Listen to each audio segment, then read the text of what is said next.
What's up, YouTube? This is Sly88Fry here. I had postponed doing a reaction of this, enjoying a lot more time with my wife, and well, we had some other things we had to do as well. Um, but yeah, Nostalgia Critic uploaded a new review to the Super Mario Bros. Movie. I was hesitant because I've done reaction videos to other videos that are related to the Super Mario Bros. Movie, and for whatever reason, people aren't watching my reactions. Maybe it's overset. Maybe there's an oversaturation of reaction videos that have anything to do with that with that movie. So I'll give it a shot. And plus, there's some other things I like to talk about as well. So I'm gonna bring this up real quick. This is why people need to stop listening to Rotten Tomatoes, and I've been saying this for years. You look at this video here from my compilation, a compilation I uploaded in 2020 that has videos that I made myself from 2009 all the way to 2020. This video in particular is from 2016. This video in this compilation is from 2016, a little bit after Batman v Superman came out, and we explained some reasons why. Um, Rotten Tomatoes is bullshit. Such as now back then they had the tomato meter and a rating system, and if I can try to get to that part of the video to show you, but anyways, the rating system contradicted their percentages. Um, on Batman v Superman, for example,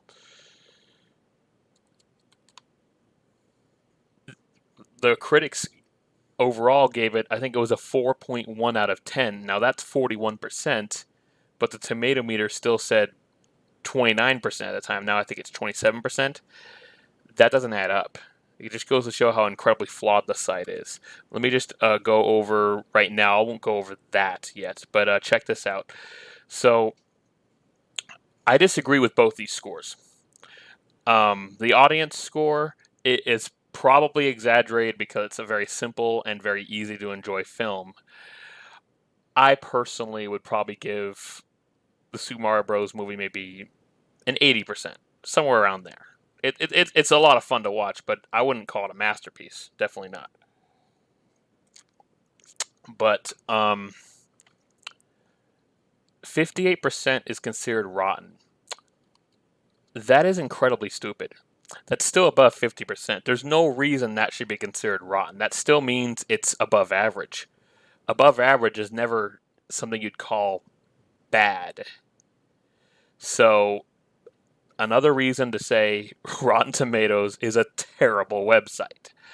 Here's another thing I'm going to point out. So, a rather forgettable affair. A 6 out of 10 is 60%. That's actually pretty good. There's a lot of movies that you would watch that have a 6 out of 10. This fun, visually gorgeous adaptation does the world's most famous plumber justice. See, there are critics giving it positive reviews, a 4 out of 5, and that was as recent as July 8th. This 3 out of 5, oh, I just found a contradiction just now. 3 out of 5 is literally the same thing as 6 out of 10. It's exactly the same number. They both equal 60%. Do it right now on your calculator if you want, whether it's on your phone, computer, whatever, I don't care. They are literally the same thing. Literally the same thing. Yet somehow the 6 out of 10 equals rotten, while the 3 out of 5 equals fresh. Those numbers are literally the same. You do simple math, you reduce the fractions, or I forget what it's called, but lowest common denominator, whatever the hell it is. 3 out of 5 is literally the same thing as 6 out of 10. So this goes to show how flawed their site is. Like, seriously. They're both the same number. They're both 60%, but one's rotten and one is fresh. It goes to show how incredibly flawed this site is. So stop listening to them.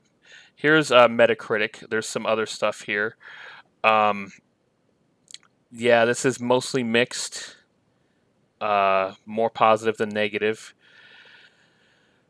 This, I don't know. I mean, I think that what they do is they add the points. I'm not really sure how it works, but I don't really use the site. I don't really use Rotten Tomatoes that much either.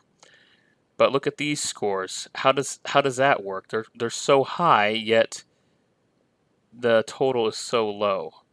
I guess that makes sense. But see, this site kind of makes more sense than Rotten Tomatoes. Maybe use this as a source instead of that.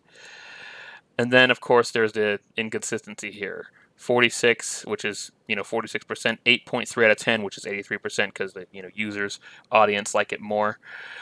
The fact is, just stop trusting the critics. Now, ironically, I'm watching somebody named Nostalgia Critic, but he's not one of those, oh, I'm a critic and I'm always right kind of douchebags that are giving the Super Mario Bros. Movie actually above average, but because the website is stupid, a rotten rating.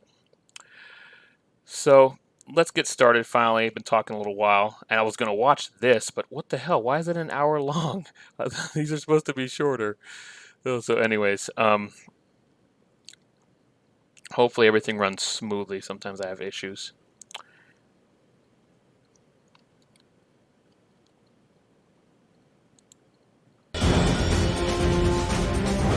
Why are Hollywood movies not making money? Is it possible people just don't like going to the theaters anymore? Is there any hope for cinema?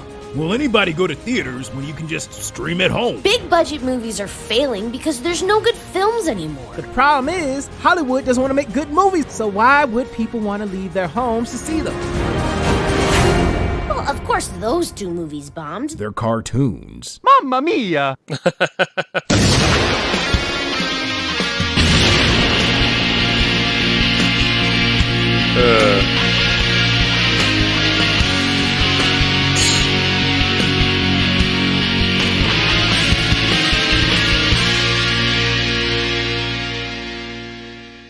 Hello, I'm the Nostalgia Critic guy, remember? So you don't have to.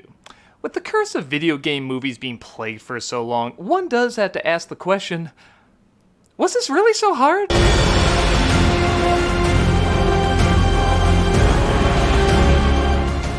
The Super Mario Bros. Movie more than replaced its predecessor that came out 30 years earlier. Oh, yeah. And is the latest hit that's asking the question, if you make it like what people enjoyed originally, does a sequel or adaptation have to suck? Though many are concerned with the bizarre casting choices and often juvenile studio making it, the fact is Super Mario Bros. Is a movie that really only Illumination could make. Yeah. Most of the other studios would try too hard to make it a self-sufficient, multi-layered, important movie, and that's not really what most people wanted. We wanted Mario Brothers, bright, silly, simple. It's not a movie that tried too hard, it's a movie that tried hard enough. Nobody really wants a complex plot when it comes to these characters in this world, but they want something that still represents what we like about these characters and this world. And you can feel the love for all of that in this flick.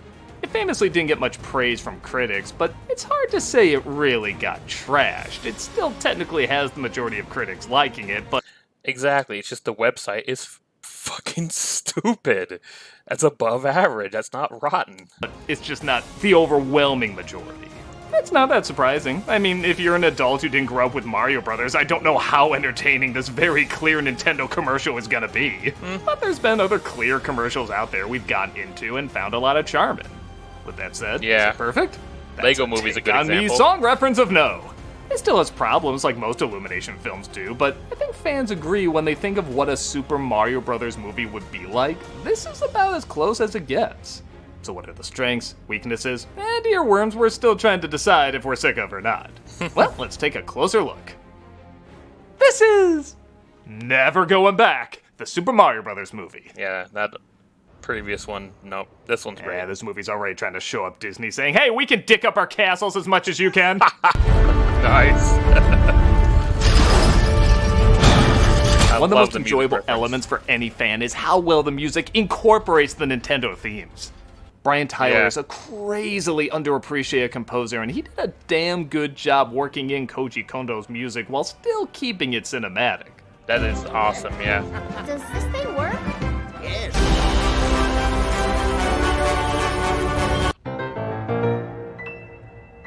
Also a big thank you for not having Jack Black sing Bowser's theme. Open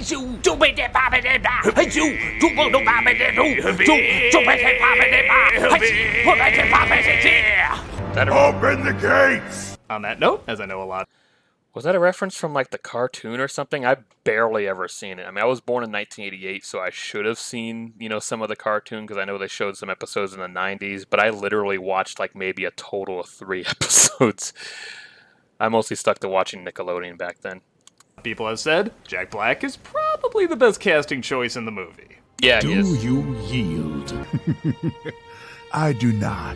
He steals a star from this kingdom of penguins and has both the threatening base yet comedic bounciness a villain like this needs. I finally found it, and now no one can stop me!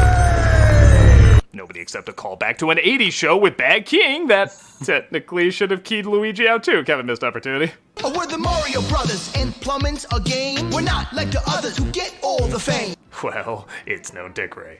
Forget the expensive plumbing companies where you're just a face. To kind of cleverly show why the Charles Martinet Mario voice wouldn't have worked for the entire movie while also giving a loving nod. What about Yes. the accent? Is it too much? Too much? It's perfect. Yes! Speaking of Charles Martinet, I actually have met him before. It was about 10 years ago, I think. He was at a convention in Sacramento, which is a little less than 2 hours to the east of me. And, my friend John, who lived here in my hometown of Santa Rosa at the time with me. Well, I mean, he didn't live with me. He lived in the same town as me. He's in Florida now. But anyways, he went to a lot of conventions, mostly in Sacramento. He's been to other ones, too, in other regions, San Jose, Pasadena, elsewhere. But, and some now that he's in Florida, I guess. But, yeah, we actually met Charles Martinet. He signed my my case for my copy of New Super Mario Bros. U, which was pretty new at the time. I mean, the Wii U had just come out in 2012, and that was a launch title for it. Sadly, I do not remember what I said to Charles Martinet, but I do remember I fumbled what I was wanting to say to him. Like, I was nervous and just didn't really know how to speak to him because I just had such admiration for Charles Martinet and his amazing voice of the Mario Bros. Because he voices Mario and Luigi, and not to mention he also voices Wario and Waluigi as well. If there's an opportunity to see him again, hopefully I'll, talk to him better than I did the last time. But that was 10 years ago. He probably doesn't even remember what I said either. But yes, I have met him, and it was, awesome to see him, even though I kind of embarrassed myself. Mario this time is voiced by Chris Pratt, which, like I said, had a lot of controversy behind it. Yeah, He's fine. I think so. Before Mario 64, I always saw Mario as having more of a deep, raspy Brooklyn voice, kind of like what Bob Hoskins of the cartoon had. The only thing miraculous I know is that we're still eating. Now we're gonna clog you out of the Mushroom Kingdom. But Pratt isn't distracting as the voice, he's just serviceable. Yeah. It's not the voice I think of when I see the character, but I'm also not thinking of him in the recording studio saying these lines either. It's an okay in between.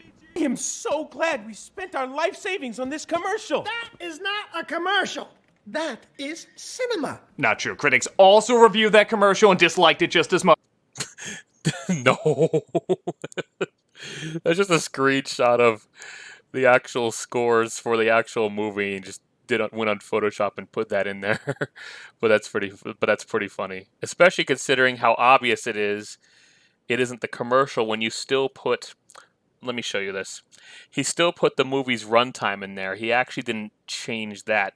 If I was editing this, I would have changed that. Just get that white paintbrush over it and then type in different numbers and you're set. Maybe even just paint it over the everything until you get to the 2, so it says 2 minutes. That would have made more sense.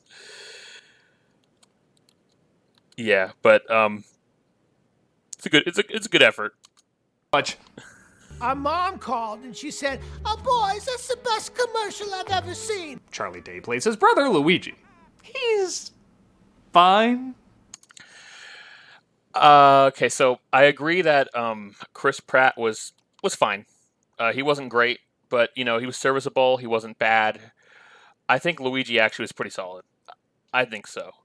The thing is, and I've said this in other videos in the past, but chances are you might not have seen those videos. So, ever since I first found out who was going to voice which characters in the Mario movie, unlike the lunatics who clearly get views by doing extremely exaggerated reactions that I know they are faking, um, I didn't go crazy. I was like, oh my god, Chris Pratt, really? You know, I was like, oh, Chris Pratt. Okay, well, he's a good actor. Maybe he'll do well. You know, that's how I reacted. And I actually forgot what roles he voiced before. I remember he voiced characters before, but I forgot which roles they were. Charlie Day, on the other hand, I was thinking as soon as I saw that he was voicing Luigi, yeah, I think that's fitting because now I'll admit I haven't watched It's Always Sunny in Philadelphia. I know he's most famous for that show, but I did see the movie Horrible Bosses, and I don't know, I just feel like with how his character, Charlie Day's character, was in Horrible Bosses, him voicing Luigi seemed perfect. So yeah, I'd say at least the casting was definitely a great choice, and I thought Luigi did a pretty good job. Well, I thought Charlie Day did a pretty good job as Luigi, so I think in that way it worked out. I actually thought he would be the best thing in this movie, as I'm a big fan of his stuff, but like Pratt, he doesn't really add much, but he doesn't take away much either. Which is good, as your eye's gonna constantly be darting for all the Nintendo Easter eggs in this. Yeah, they are everywhere. They are. And you know, it seems like every franchise movie is doing this, but let's just say it, there's a right way and a wrong way to do it. There's references that feel distracting and desperate. Like, it's a cheap way to show they understand the property when really all they're doing is acknowledging they know it exists. But something like the DuckTales reboot, the Spider-Verse films, and yes, this, shows there's a cleverness, excitement, and even love for building this world. It's cool knowing Mayor Pauline is in this universe. Apparently Little Mac opened a restaurant. Jumpman is this world's version of Mario, which was another name for him. They're both in-jokes and world-building tools that make me want to know more about this environment rather than distract from it. Exactly. Even the side-scrolling shtick I thought was a little lame the first time I saw it, but I kind of like the comparison that running through a battlefield is pretty similar to just getting through New York. The more I let it sit, the more it kind of grew on me. Hello, Super Mario Brothers. I loved it since the It's beginning. Uncle Frank! He says he can play your part if you ever get canceled for some dumb reason. Yeah, just because Pratt is passable doesn't mean I can't fantasize about better choices. They're called in to fix a leak at a fancy residence, but the secret life of Cujo causes trouble because they destroyed his toy.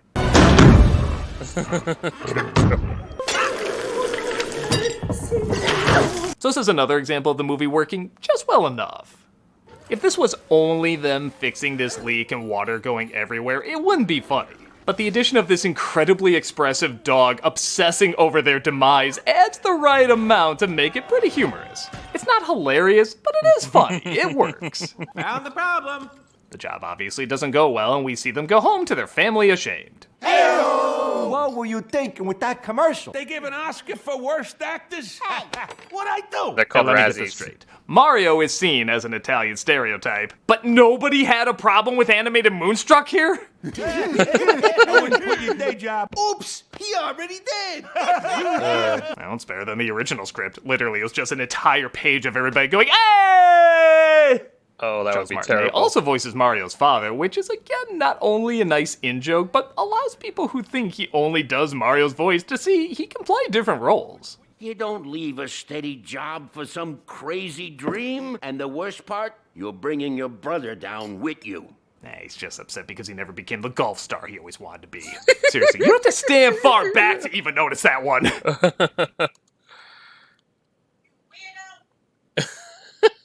Thanks, sweetheart. Right when I paused it. I don't know if it picked up what you said, but right when I paused it, you said that. Wait, did you know I paused it? No.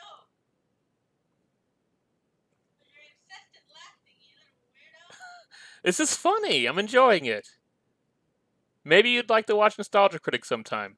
I'd rather put the limes on my eyes. I don't know if you heard, but my wife just said she'd rather put the limes in her eyes. I am watching my thing. I'm watching The Worst Witch. Thank you. Oh yeah, she's watching The Worst Witch. We watched that show all the way through a couple years ago, and she's just rewatching it. It's an exclusive Netflix show. All right, let's continue with the video. Hey. Don't you think it's a little weird you're playing, you know? Nah, you want real confusing? Sonic is playing TurboGrafx 16 next door. Wait, what? But it looks like there's some bad news on the news. TurboGrafx 16. Scapilli. Somebody save Brooklyn! Luigi. This is our chance! Okay, so this is a crazy nitpick, but Mario's human hands without his gloves kinda looks like ugly Sonic's human teeth. I didn't know I'd be horrified by that until I saw it. I'm sorry. I strongly disagree with you on that. I'd never had an issue with Mario actually having his gloves off in the film. Yeah, I disagree with you on that. It doesn't.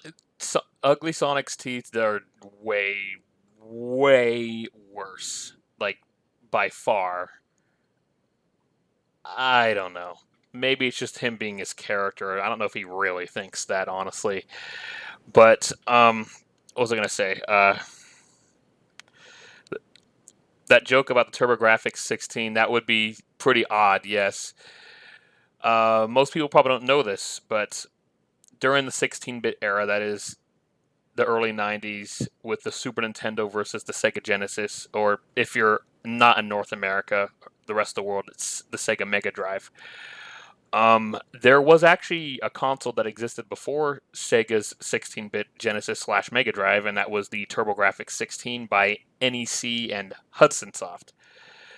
That was actually the first ever 16-bit console, but actually for some reason it didn't sell that well. It was doing okay in Japan, but when it came internationally, it didn't do that well. And even though I grew up in the 90s, I had never heard of that console until I was playing the Wii in the late 2000s and went on the virtual console, the shopping channel, to, download some old games, and saw that TurboGrafx 16 was there and learned about it for the first time through that. So I just thought I'd mention that because I'm sure a lot of people don't really know what a TurboGrafx 16 is, but yeah, it would be the third place console of the 16-bit era. Second place was third place with I think it was around 8 to 10 million units sold, so it didn't really do that well overall. Second place was Sega Genesis / Mega Drive with over 28 million units sold, and first place was the Super Nintendo or the SNES with 49 million units sold, being the closest console war in history, at least between the top two. So let's continue.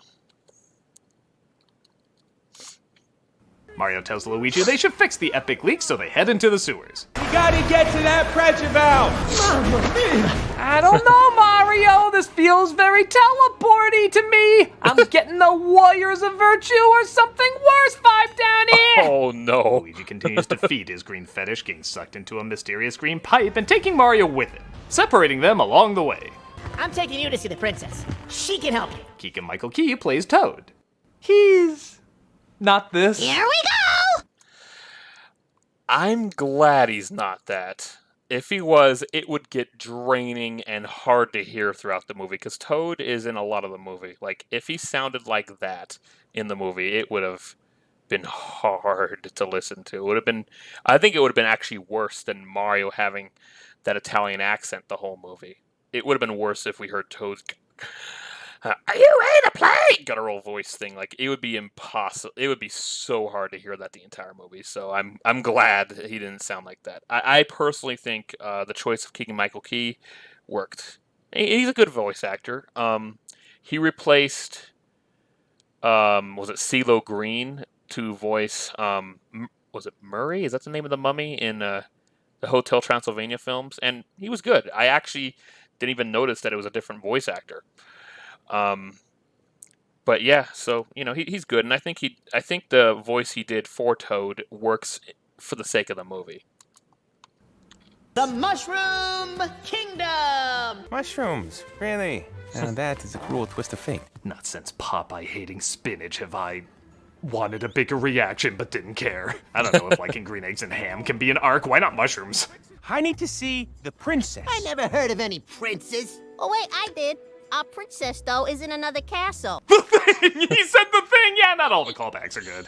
That's a good one, actually. I like that callback. Into a Zelda game for a moment, and we're introduced to Princess Peach, played by Anya Taylor-Joy. She's fine. She's about as... I actually think she's pretty good. It's good to the point where, like, I don't notice that it's bad. I don't think it's great, but I think she's pretty good. I wouldn't say she's just fine. I actually think she's pretty good. Just interesting enough as the rest of the cast. I'm going to convince... She's about as just interesting enough as the rest of the cast.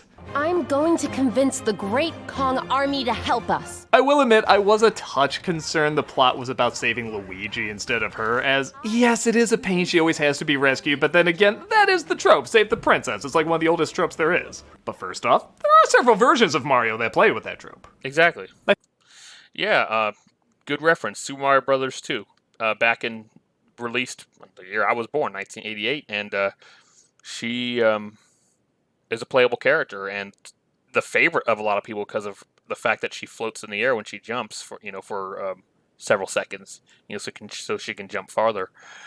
Not to mention she does that in Super Mario 3D World. Came out 10 years ago. No, I'm not talking about the Switch port Super Mario 3D World and Bowser's Fury. I'm talking about the original release on the Wii U, which did come out 10 years ago. Not to mention there's that Super Princess Peach video game as well that came out for the DS in like 2006 or 2007. So, I mean, Peach always appears to be like the damsel in distress, but that's only the case when Mario's the main character. Otherwise, yeah, sometimes she's playable and just as capable as the Mario Bros. And whatever version of Toad they let you play as player 4 or whatever. So there you go.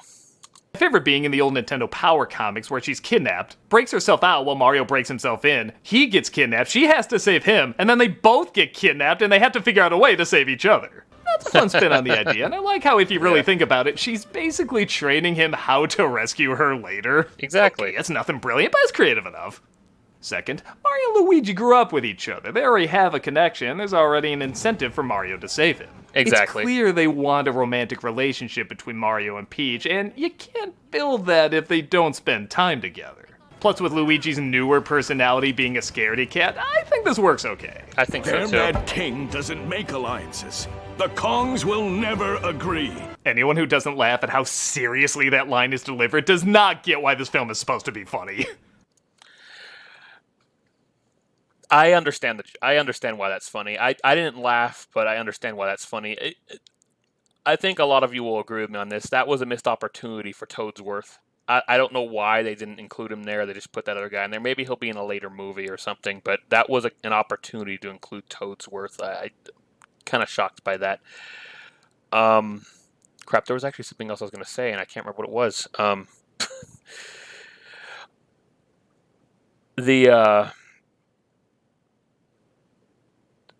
What was it?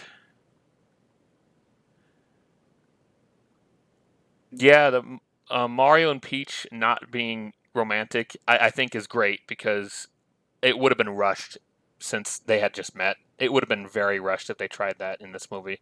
Maybe that could happen in a later film, maybe. But who knows? They might not even try that. Because in some cases, like even in the games, like sometimes they are just like friends. I remember in Paper Mario Color Splash, Princess Peach literally called Mario just a friend, which is really strange, But of course, I never finished that game. That's not the best Paper Mario game. Best game, Thousand Year Door on the GameCube. That game's amazing.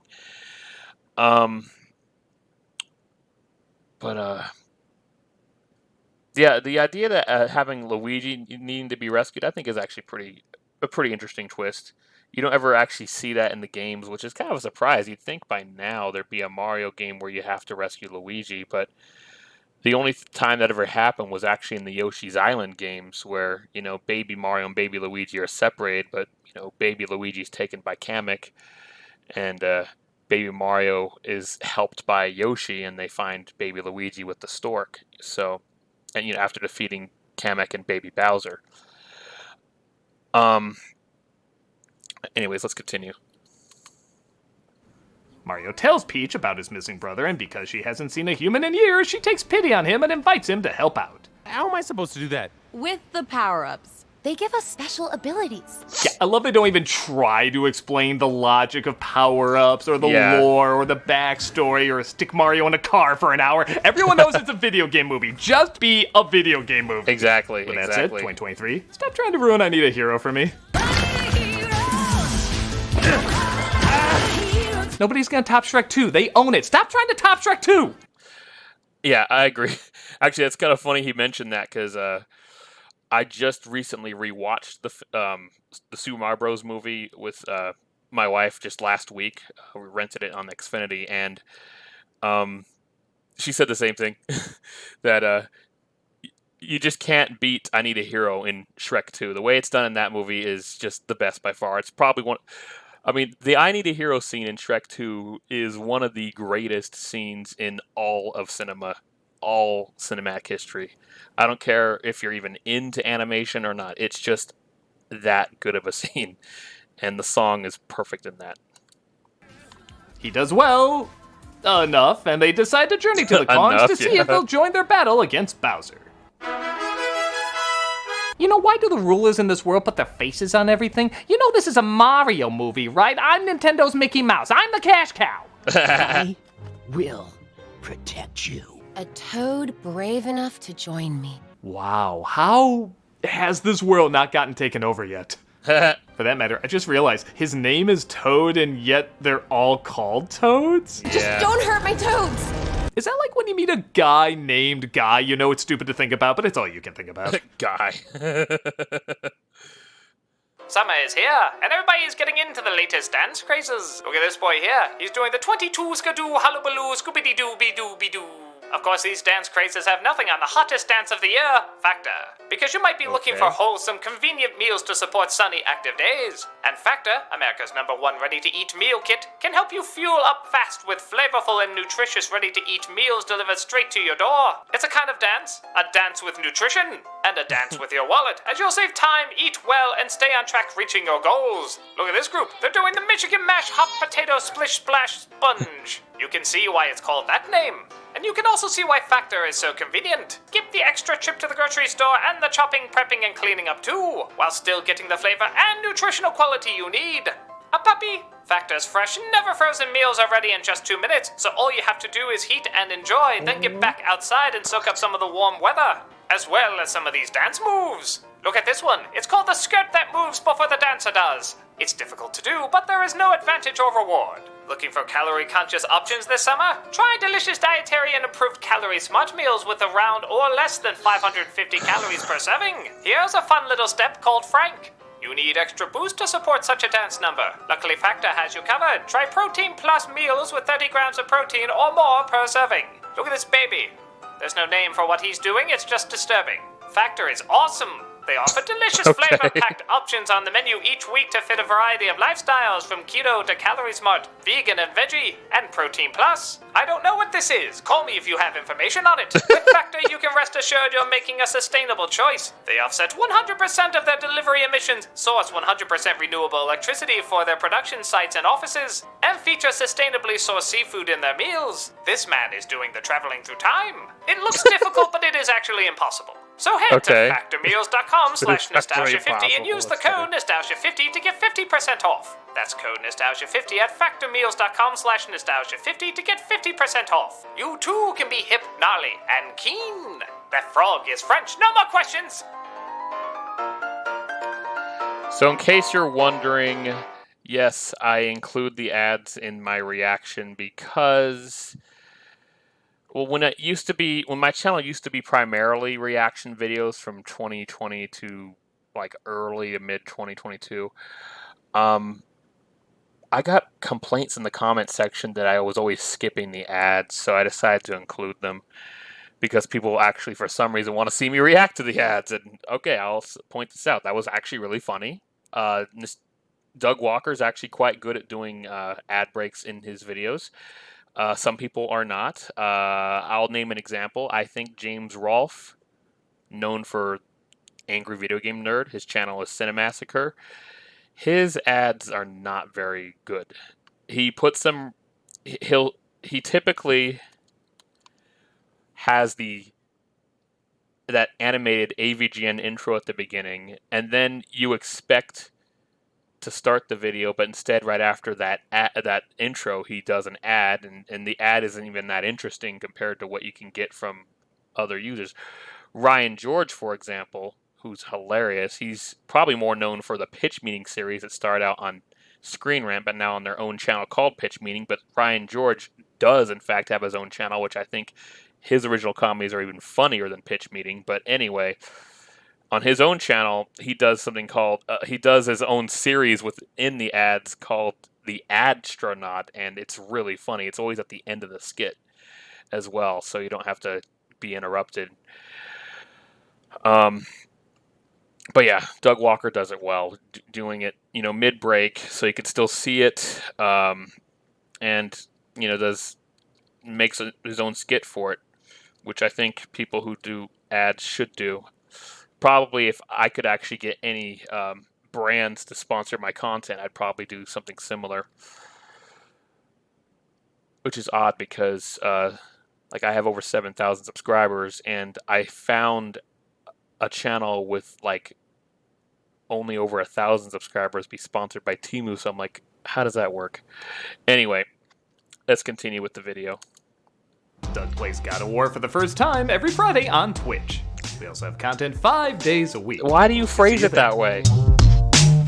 You're technically not playing it for the first time when you play it again. I know you mean you're playing through the game for the first time, but when you play it and then you stop playing it, and then you play it again later, that technically isn't the first time. That's the second time. You just didn't play through the game. I don't know. It's weird. It's just that doesn't make sense how he phrases that. We see Luigi as Bowser's prisoner just as he's announcing his evil plan. I will ask their princess to marry me in a fairy tale wedding! I don't know why any of us never put together he was gonna be a simp for Peach in this. I mean, it's in every version. But something about seeing it as the focus of a movie just makes it so much funnier. Doesn't she hate you? Of course she hates me. But that makes me love her all the more. Maybe because there's a threatening voice to go with it, maybe because he's surrounded by threatening imagery, maybe because we don't really know his motivation until the start of the second act, but it's surprisingly pretty funny. Her heart-shaped bangs, the way she floats in the breeze, her immovable tiara. And yeah, I saw a short that talked about some funny references, some stuff that you might not have noticed in the film, and I didn't notice it this time, but there actually is one Koopa in the audience. I found out from the short. There's one Koopa in that audience who actually is like, oh, that's so beautiful. All the other was like, really? What's wrong with you, Bowser? But this one's like, oh, he's in love. He's being all happy for Bowser, but it's kind of hard to find them. But he is there. He's actually there. It's awesome. They'd actually they'd make one Koopa actually be happy for Bowser there. Where are we with this song now? Peaches, peaches, peaches, peaches, peaches, peaches, peaches, peaches, peaches, peaches. Well, according to the overplayed song list, we're past the legit goodness of Blame Canada. Haven't quite hit the apocalyptic annoyance of Macarena. Just a little under the flip-flopping between love and hate of Let It Go. Just under the I'm annoyed, but I think I like it ironically Rebecca Black's Friday. And we finally reached the just good enough to make us forget about that weird cameo in Mandalorian. Not bad for a song that's not even a minute long. Yeah, one of the biggest complaints from a lot of people, which I guess is a good problem to have, is the film could have been a little longer. Every scene I feel like could have benefited from just one more minute of screen time. Like we go into Peaches. Peaches, peaches, peaches, peaches. Okay, you're rising up on the list, man. Backstory, and it's not even a minute and a half long. She says she just appeared out of a warp pipe and the Toads made her their ruler. When I was ready, they made me their princess. Which makes it even stranger that she's called princess. There's nobody above her. I don't think people know what the term means anymore. It just sounds pretty. Regardless, look at this place. Listen to that backstory. We want to enjoy this a little more. We waited a long time to see this world on the big screen. Have enough confidence in your film to slow down and let us enjoy it. Not that Luigi needs any help waiting, as he's imprisoned with henchmen. Yeah, what'd they do? They walk back and forth in the wrong direction or glitch, accidentally giving infinite one-ups. And I know a friend Hold on. Not that Luigi needs any help waiting, as he's imprisoned with henchmen. Yeah, what'd they do? They walk back and forth in the wrong direction or glitch, accidentally giving infinite one-ups. And I know a franchise film is working when I want to know more where a character is from. I never saw this thing before, but man, do I want to play Super Mario Galaxy because of him. Yeah, the Lumas were a pretty interesting species in Super Mario Galaxy, but you never actually heard them talk because the dialogue was all in text. You actually would hear Rosalina actually speak a few words in the games, but not the Lumas. Only hope is the sweet relief of death. I love this kid. What kind of things does he say in the game? I don't know if it's the same Luma. Okay, I'll just imagine a Majora's Mask backstory or something. Our heroes make it to the Kongs and need a reminder this is an Illumination movie. Yes. Love that song. You know, for the random cast we've had in this movie, I'm surprised the halfway point is when we got our first pointless pop song. I need a hero at least has some connection. This is just a guy wearing a sports coat. Hey look, Mario's wearing red. Like that red guy from Eyes Wide Shut. Okay. So? I don't know. It'll make us $1 bazillion anyway. Yeah, it did. They're taken to their leader. Thank you for the support with the fan, and oh my god. The wind from the fan was affecting the microphone. I didn't know that until just now. I guess maybe it just did. Yep, it's doing. Well, maybe it's because I'm looking towards you. Yeah, it doesn't do it when I'm here. It does it when I'm looking in your direction. All right. Well, I appreciate it. It was getting kind of hot in here. Hey, don't talk to me like that. Come on. What? All right. Microphone will slightly pick it up, but it shouldn't be a problem. Especially when I have the audio from the video I'm watching play. Shouldn't be a problem. Thanks, babe. Thank you, Master. She likes to call me that as a joke. Trust me, the relationship's not like that. At home, she's usually in charge. I'm only in charge of the money with my job. Or did with my job. Anyway, let's continue. This is going on a long time. Cranky Kong, played by it'll make us $1 bazillion anyway. Yeah. They're taken to their leader, Cranky Kong, played by Fred Armisen. He's the worst thing in the movie. You're worthy of fighting alongside the greatest army in the world! Yeah, who would have thought out of all these weird choices, Fred Armisen would be the worst one? I have no idea what they're trying to do with this voice. Huh. I never actually really thought of that. I never had an issue with how Cranky sounded like this. I mean, obviously, I'm sure he didn't sound anything like that in the games. I'm familiar with Cranky Kong in the Donkey Kong Country trilogy for the Super Nintendo, and you don't ever hear him speak at all. You see it in text. But I'm sure he says something in Tropical Freeze, because you get to play as him in that game. I don't know. I guess maybe if I actually played Tropical Freeze, I might have had more issue with his voice in this movie. Maybe. I do have Tropical Freeze. I have it on I have the original Wii U version, but just never played it for some reason. I heard you want my army. Guess you're not getting my army. You're welcome, Mario. Why couldn't they get someone like Larry David? He would have worked. Was there just not enough crypto offered or something? Are you two done whispering? It's a little rude. No, that's not it. He's gonna arrive at the Mushroom Kingdom by sundown. All right, tough guy. You want my army so badly? Yeah, I know. Since I want things... He's awful. I know a guy who screeches for a living is giving this dude a hard time about his voice, but as I get older, I can't do that screechy voice anymore. Fred Armisen's a lot older than me. So what's his excuse? Lucky for you guys, I got a shortcut. Well, what are you waiting for? Pick your card. In the Great Ring of Kong! God, it's like Jar Jar Binks getting choked down by singing Russell Crowe. Effort went into this suffering. Goddamn effort! Yeah. I'm sorry to say I disagree. I disagree with Nostalgia Critic. Man, I'm disagreeing with Nostalgia Critic on a lot of things with this movie. And, I'm not even one of those guys who thinks it deserves that 95% audience score. That's way above what it deserves. I mean, it doesn't deserve the 59 or 58% critical score. I think it should be in the 80s somewhere. It's a very enjoyable film, but yeah, I don't think I disagreed with Nostalgia Critic on this much stuff when I reviewed when I watched when I reacted to his 5 reviews of the Pirates of the Caribbean films. I mean, I don't know. You could look back at those and see, but I don't think I did. No. They agree that if one of them can defeat his son, Prince Donkey Kong, again, the royal hierarchy is not really a thing in this movie, he'll hand over his army. He's voiced by Seth Rogen. He's not Fred Armisen. Hi, Dad! Hi! No, Dad, wait back! Yeah, do you care how he is? All they had to do is play the Donkey Kong rap, and you know you're theirs. Yes. Donkey Kong! I guess he got the wrong mushroom. Thank you, yes. Any excuse to give him more lines, please do.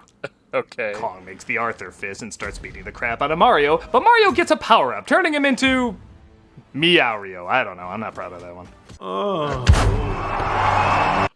I wish the cat suit Mario worked like that in the games. It doesn't. Oh, it's a good power up. Trust me. I played Super Mario 3 World. I even have footage of that game back when my YouTube channel was a gaming channel. It mostly isn't nowadays. It's mostly Johnny Depp stuff because that's what's got my channel from 2000 to 7,000 in just a year when it took 14 years to get to 2,000. But anyways,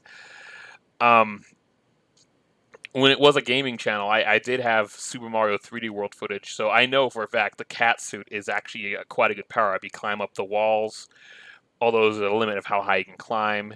When you're in the air, you can do that dive attack, which is really cool. And when you're on the ground, you can just, do a melee attack, so you don't actually have to, jump on enemies to attack them, kind of like with the raccoon tail or the cape feather.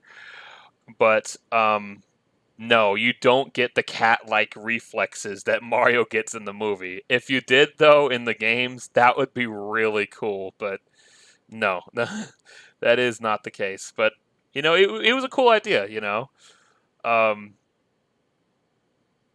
in this case, like many other cases, I think it was good that well, not Nintendo, but that Illumination, I'm assuming it was them. I mean, Nintendo had to approve it, I'm sure, but taking some liberties with how the power-ups work. They have all the power-ups. I mean, the tiny mushroom sucks. Actually, Mario probably should have been dead when he got hit with the tiny mushroom, but because that you literally die in one hit when you have that. Not to mention, you kind of run faster with it. Like, you can run over bodies of water with it, which is pretty cool. You can run up walls. And you can fit through really tiny spaces, of course, but it's otherwise a power down compared to a power up, like what you saw in the movie. But the cat suit, yeah, they took liberties, and I thought it was pretty cool that it did. Now to piss on him to mark my territory. Oh my God, get this suit off! Aw, he was getting to the best part. I'm aroused. That's messed up. Although, to be fair, that's more of a dog thing than a cat thing to mark their territory like that, but still good. Oh, what timing? You know what? I would like to take a quick break to check on some things. Holy crap, I've been at this a long time. Let me just show a couple things because I want to actually get these on screen when I get a chance. So, this I first uploaded as a YouTube short on April 19th, I think it was, because that's when me and Nick saw the movie in theaters. And luckily, when we went to a movie theater here in Santa Rosa, it was actually not so crowded, surprisingly. There weren't that many people there, and it was quiet. It was nice. I was really surprised by that because of the record-breaking performance the film had. I guess for whatever reason, the theater we went to just wasn't that crowded for some reason. And I think it was also on a Tuesday. I don't remember. But I upload a version of this video to TikTok and using my phone and use the feature where you can add a music track to it. So I wanted to show you this one as opposed to the YouTube Shorts version. because of that slight difference. So, real quick, check this out.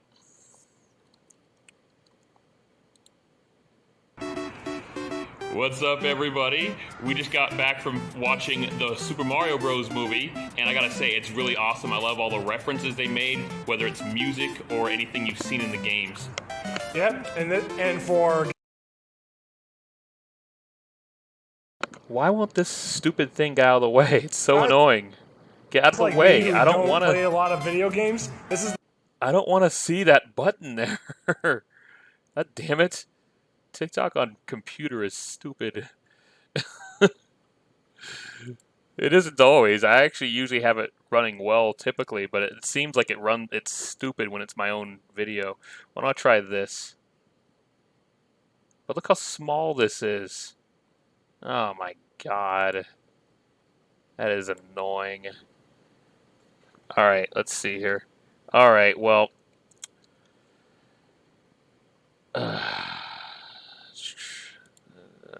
Come on. Can I get that freaking button out of the way? Just please. I don't want that button there.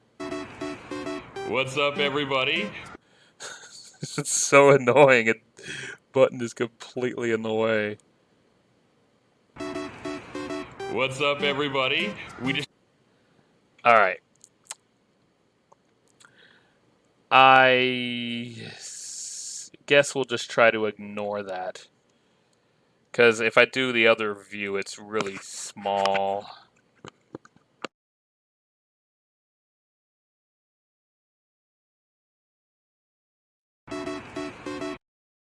What's up, everybody? We just got back from watching the Super Mario Bros. Movie, and I gotta say, it's really awesome. I love all the references they made, whether it's music or anything you've seen in the games. Yep, and for guys like me who don't play a lot of video games, this is the perfect movie for any gamer, any moviegoer. It's probably the revival of video game movies, and you're gonna love it. If you love the Nintendo universe, that's all I gotta say is that it was great. I'm glad I saw it, and who knows, maybe someday I'll see it again. Yeah, definitely. I actually think I want to see it again. Take my wife with me next time because this is really awesome. And the visuals, holy crap! I'm glad they did it this year because if this was 20 or 30 years ago, it would not have been possible. Yeah, so when you get the chance, go buy a ticket, go check it out, and see what you think. Especially if you're a Nintendo fan. Absolutely.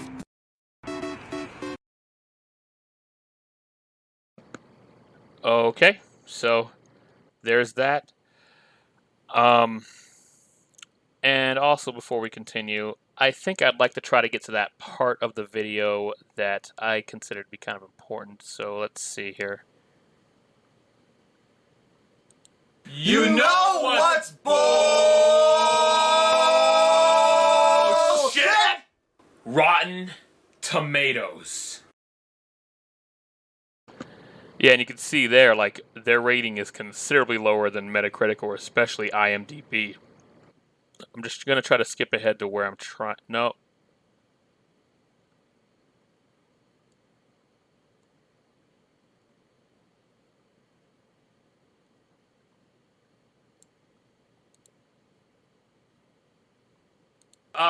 Need to actually just go to MV.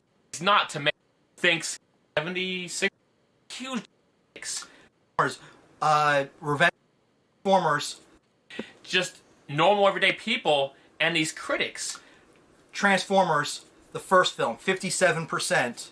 Transformers, Revenge of the Fallen, 19%. Transformers, Dark of the Moon, 33%. That is higher than Batman v Superman. Let me ask you, can you honestly, as a moviegoer, can you honestly think Transformers 3 is better than Batman v Superman? I can't.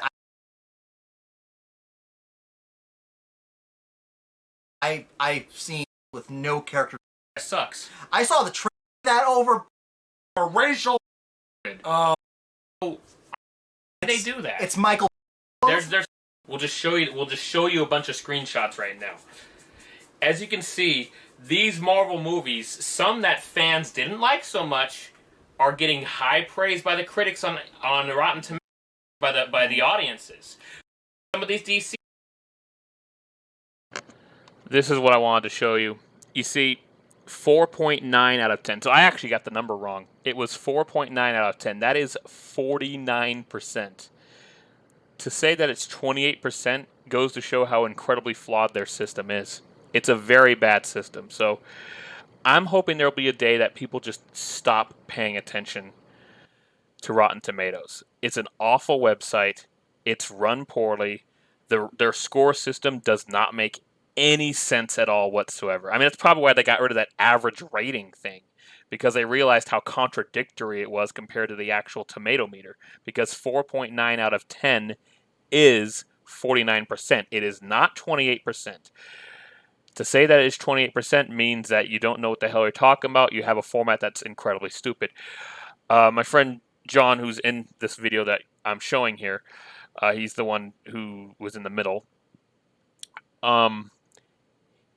He explained it pretty well, that apparently, I don't know if that's still the case now, but apparently a C plus is considered a rotten rating. A C plus is like on a grade like 77% or something. And that is, again, very contradictory, because if a movie's tomato meter is 77%, it's fresh. It's a good rating. So for a score of a C plus to be 77%, so a score of a C plus, which is about 77%, to be considered a rotten rating and bring it down below 50% because it was considered rotten, like, it just goes to show how incredibly stupid their system is, and it has been even before people really hate it nowadays. So, yeah, don't trust them. And one last thing, my wife started an Etsy shop. She's been trying to sell her knitting and crochet, and I'd say what she has on here is really good stuff. We have some at home. It's really nice. Some nice coasters, nice hearts for Valentine's Day, nice sunflowers. It is summer, so that's very fitting. Check out our shop when you get a chance. Shy Handmade Crafts. That's the link right there. Might put it in the description. All right, why don't we continue watching Nostalgia Critic and finish this because it's been so long. Here we go. Hopefully there's any issues with this thing running. Okay.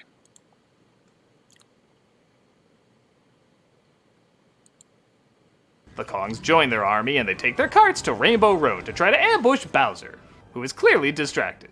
Will you marry me? Oh, yes. What? Okay, I love how the Koopa Wizard is angry too, like he was really getting into that. Like, don't you know I'm bringing somebody's fanfiction to life? Oh, they think they can surprise me, huh? Two can play at that game. Bowser sends his forces to Rainbow Road, and this is hands down the coolest part of the movie. It's really good, yeah. Again, how many people have played Mario Kart and imagined an action sequence like this on the big screen? It has a ton of energy, color, imagination. It's like Mad Max Sugar Rush. Yeah, it is. Good reference. Aha! I activated the anti-gravity converter. Oh, you don't care. Just hear me say wahoo. We're given the Fox News logo during Pride Month as one of the drivers goes Koopa Kazi and blue shells himself into Mario and Donkey Kong. Quick! Use the game genie! Princess Peach. Bowser confesses his love to her while also threatening Toad if she doesn't marry him. No! I'll marry you. Just don't hurt my toads. And that's the bravest Toad they got. Why were there even guards in this kingdom? I mean, their weapon of choice is frying pans half the time. Shouldn't that be their enemy? Ooh, good point. Yes. Peach agrees to marry him, and oh yeah, there's a brother in this Mario Brothers movie. Oh, goodbye. We have to deal with Mario and Donkey Kong not getting along, but bonding over their disapproving fathers. At least you're not gonna die with your dad thinking you're a joke. And well, my dad thinks I'm a joke, too. Yeah, this is the one time I don't really mind the movie being that short. Really. Do you want to hear these guys talking about their dads, or do you want them to give you a Smash Brothers opening? Yes, this isn't a game, it's a movie, but it's a movie that knows its audience, and the audience wants it to be like the game. Exactly. Nobody's expecting father issues, it's the fun of the games in the form of a movie. We need a platform just to get us from point A to point B. Moments like this are those moving platforms just to get you to what you really want to focus on, the colorful action. And when it gets to that, it does it well. Exactly. I'll save you, Princess. Oh, Luigi, that's right. I forgot you were in this. Destroy the Mushroom Kingdom! They have a big battle that probably has one too many slow-mo shots. Late 2000s, Zack Snyder called. He asked if this guy can be trusted. And everyone gets warped back to New York. Admittedly, this is a little bit of a weird spot to have the climax, and honestly, I kind of forgot how similar some of these beats were to the 93 version. But again, it is a movie, and they want to give these two a way of proving themselves to their family, so it only makes sense to have an environment where their family can watch. I don't need a mansion to be brave! What? You want a mansion? No, yeah, actually, can I get that? You want a Then mansion? get the star and use their newfound power to defeat Bowser. Funny, I thought taking the shrooms would cause me to see a glow like that. Take out the henchman and Bowser is shrunk down after being fed the blue mushroom. Let's hear it for the Super Mario Brothers! He said the thing again. Do they really need to keep justifying this title? Oh, come So on. after they finally win the respect of their Brooklyn family and all of the city of New York, they, of course, move to the Mushroom Kingdom. Yeah, sure. But wait, there's more! That was kind of ruined earlier because we already saw the Yoshis, but whatever. Still less scary than a sequel to this being promised. And that was the Super Mario Brothers movie. Fun in all the ways we want a Mario movie to be fun, and serviceable in all the ways we don't mind it being serviceable. It's rare we get a video game movie that really allows us to embrace the world we enjoyed playing for so many years. And it's even more rare that it's told in such a likable manner. It's clear this isn't a particularly deep story with deep characters, but it brings to life that world we all used to go to as kids. The world you created when you played with your toys or drew colorful drawings or, yes, played a video game. Yes. The simplicity feeds into the imagination without being insulting to it. Now, I will admit, when they do a sequel, it is when, it's not if. Yes. That's when the story and characters probably need to be upped a bit. This is a ton of fun for now, but we do want it to grow and evolve. Not a ton, but still a little bit. There'll no doubt be missteps along the way, just like there were with this movie, but as long as they represent the same excitement and joy the makers clearly had in making this film and translating that to audiences who have the same excitement and joy watching it, many of us will be down for finding the princess in another castle. I'm a Nostalgia Critic guy, remember it? So you don't have to. I guess he got the wrong mushroom. He really did not like Fred This month Armisen. for Cameos for Charity, we're doing the Center for Victims of Torture. I've done this charity a couple times, and there's a reason. I literally cannot think of anything worse. We've used the word torture as a way to emphasize things we don't like to go through, but these are people that have literally gone through the worst things you can imagine. This center heals victims of torture through personal care worldwide, strengthens partners who heal torture survivors, and advocate for the protection and care of torture survivors. Heavy stuff, I know, but you can help out. If you want a cameo of me saying happy birthday or good luck or whatever, click on the link below and be giving to a good cause. If you're like, nah, you suck, consider checking out this charity anyway. They're wonderful people doing wonderful work, and you can play a big part in helping with the healing.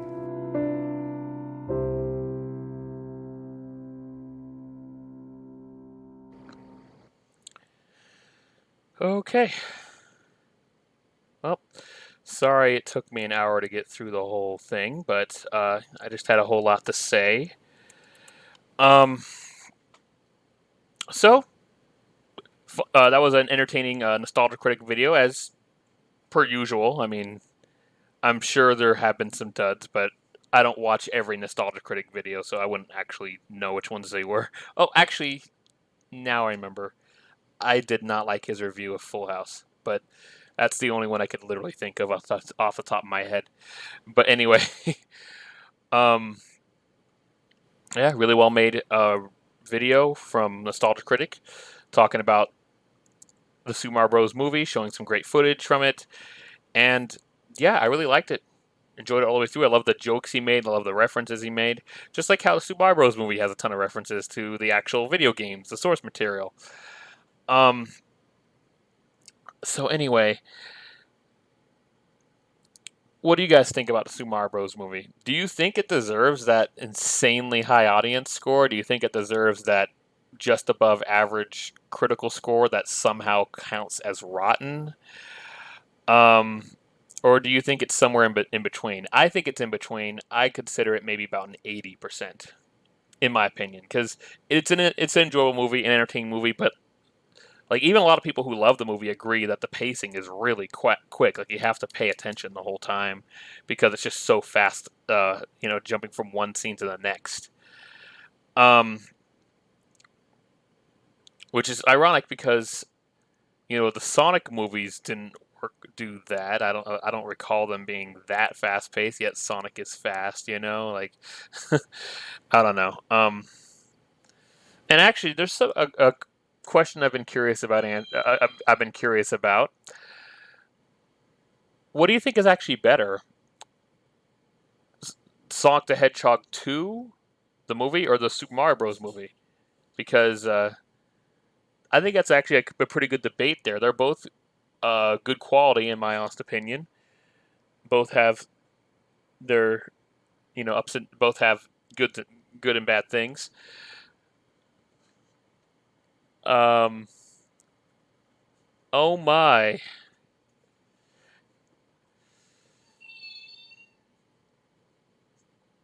I don't remember the. Did you see my reaction video from a week or two ago? I forget when. My wife was using this back scratcher to poke my nose last time. Sucks that it broke. Hopefully, there's a way we can put it back together and it won't break next time. I'm sorry about the back scratcher. That sucks.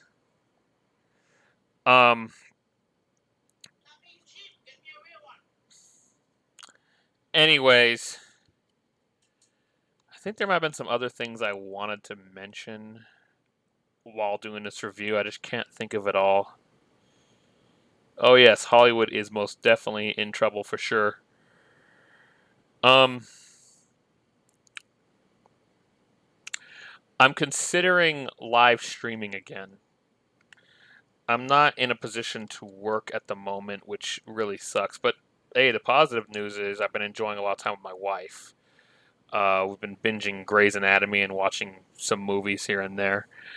But I need to return to work soon, and hopefully I will be able to. But I gotta wait for the stupidly slow DMV. Maybe I can make some kind of it's bullshit out of that. There actually is a theory video I've been thinking about when it comes to the Super Mario Bros. Movie.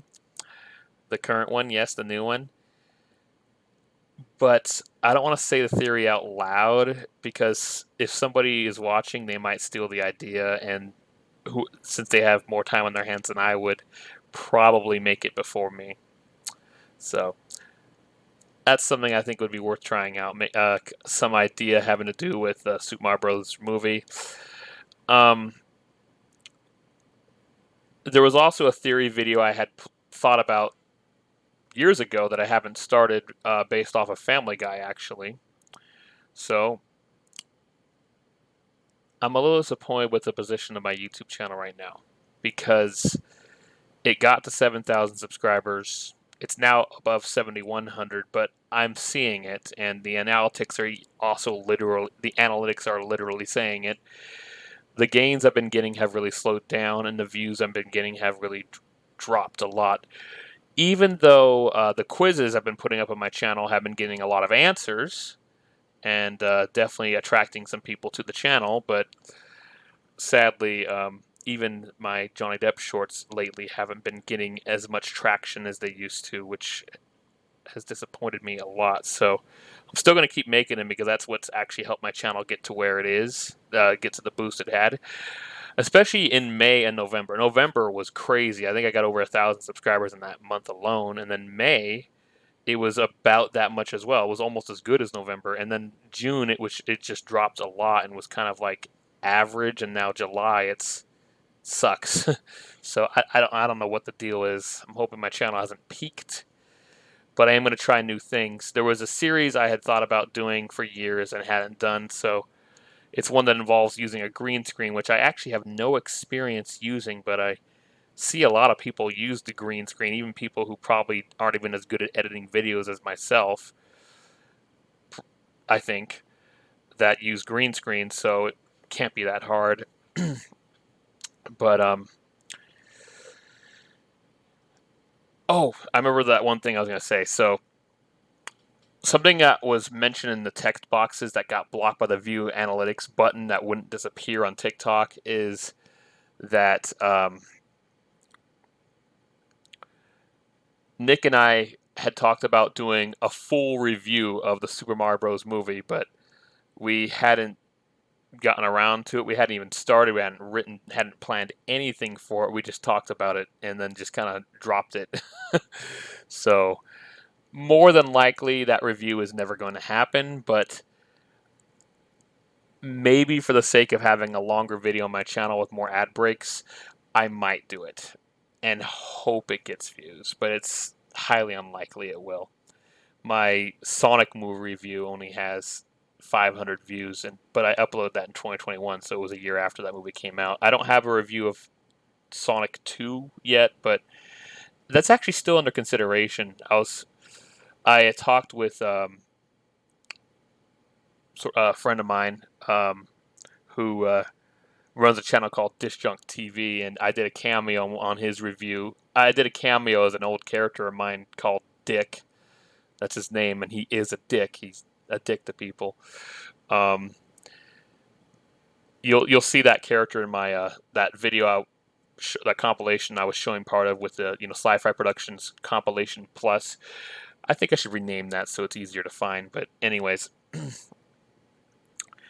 I cameoed as that character Dick in Disjunct TV's review of No Time to Die, the new Bond film. Although he was talking about some other Bond film, the previous Daniel Craig Bond films as well, though. Maybe I might do the Sonic 2 review. I asked if he could cameo as Dr. Robotnik, and at least at the time he said that sounded pretty fun, pretty cool. So if I do the Sonic 2 review, I'm hoping I can still do that. But for now, I cannot confirm or deny that's ever going to happen. Anyways, just thought I'd bring up some things here and there. Please do check out my wife's Etsy shop. It would really help us out if you buy some of her supply, since I'm currently waiting for identification so I can start a new job, and the DMV sucks and they take too long. Maybe I can make a what's bullshit video talking about that, because my goodness, I mean, the thing is, it's like, oh, of course the DMV's bullshit, but like when you can go to a bank or credit union and they'll print out your card right there on the spot and you don't have to wait for it, why can't the DMV do that with your goddamn ID or driver's license? I mean, you shouldn't have to wait for 2 or more weeks to receive that in the mail. They should just print it out on the spot. When you can get things instantly from the internet nowadays, why does the DMV make you wait for weeks to get any form of identification from them? I mean, that's bullshit. It's actually preventing me from getting a job, in fact. So, what the fuck, Anyways, enough about my life. Just letting you know that there may be some changes to this channel. Maybe I'll try to actually start that series that involves the green screen. Maybe I'll actually do that theory video about the Super Mario Bros. Movie that I've been thinking about, which, sadly, I get the feeling other people might have thought about this as well, who actually have more of a budget and more time on their hands, but I'll consider it. And I am considering doing a live stream again, just not sure. It probably would be Super Mario Maker 2, since that's the only way people really watch my streams, because they want me to play their levels. Or it could be something else that I've been thinking about streaming, like maybe Advance Wars 1 and 2 Reboot Camp, which came out this year. That said, thank you so much for watching. Hope you enjoyed my reaction. I'm sure you enjoyed Nostalgia Critic. Obviously, you must have enjoyed the Super Mario Bros. Movie if you're watching this. Thank you so much. You have a good one.